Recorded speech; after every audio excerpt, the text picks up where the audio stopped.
ایک جوہری تھا سنہرا، تو اس نے مختلف ڈبیاں کھول کے لوگوں کے سامنے رکھی اور ایک موتی نکال کر کے کہا کہ یہ موتی شب افروز ہے، رات کو چمکتا ہے، اور اس وقت دنیا کے اوپر جو قیمتی ترین موتی ہیں ان میں سے ایک موتی یہ میرے پاس ہے۔ خیر اس نے اپنا سامان سمیٹا تو اس مجلس میں ایک چور بھی بیٹھا ہوا تھا، اس کے دل میں لالچ آ گئی، تو اس نے اس جوہری سے کہا کہ جناب کہاں کے ارادے ہیں؟ تو اس نے کہا کہ میں بمبئی جا رہا ہوں۔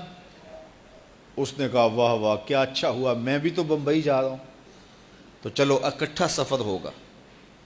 وہ جوہری سمجھ گیا اس کی نیت کے کھوٹ کو کہ یہ میرا ہم سفر تو نہیں ہے، اس کا دل آ گیا ہے اس موتی پہ اور مجھ سے ہر صورت یہ موتی چرانا چاہتا ہے۔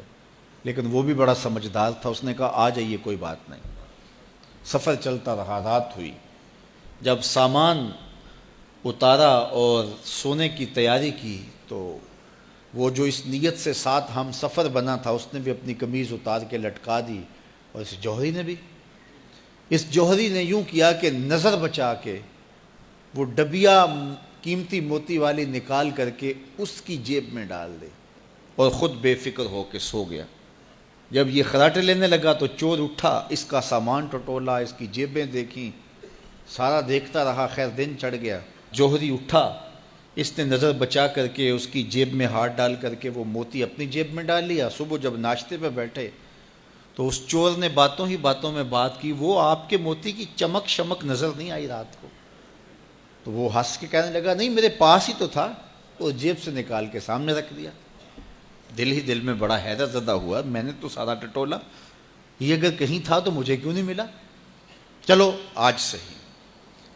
اگلا دن آیا تو پھر اس نے قمیض اتار کے رکھی اور اس نے نظر بچا کے اس کی قمیض میں وہ موتی ڈال دیا اور خود بے فکر ہو کے سو گیا۔ یہ ساری رات اس کے سامان میں، اس کے لباس میں تلاش کرتا رہا اور وہ مزے سے سویا رہا۔ صبح اٹھا اور نظر بچا کے اپنی جیب میں ڈال لیا۔ ناشتے پہ پھر بات کی کہ وہ آج بھی کوئی چمک شمک دکھائی نہیں دی۔ اس نے کہا میرے پاس ہی تھا، جیب میں ہاتھ ڈالا اور سامنے رکھ دیا۔ بڑا حیرت زدہ ہوا، دل ہی دل میں سوچا چلو کل صحیح۔ اس نے پھر ایسے کیا اور یہ ساری رات اس کا سامان ٹٹولتا رہا پوری تفصیل کے ساتھ۔ خیر جب صبح ہوئی تو اس نے پھر نظر بچا کے اپنی جیب میں وہ موتی رکھ لیا تھا۔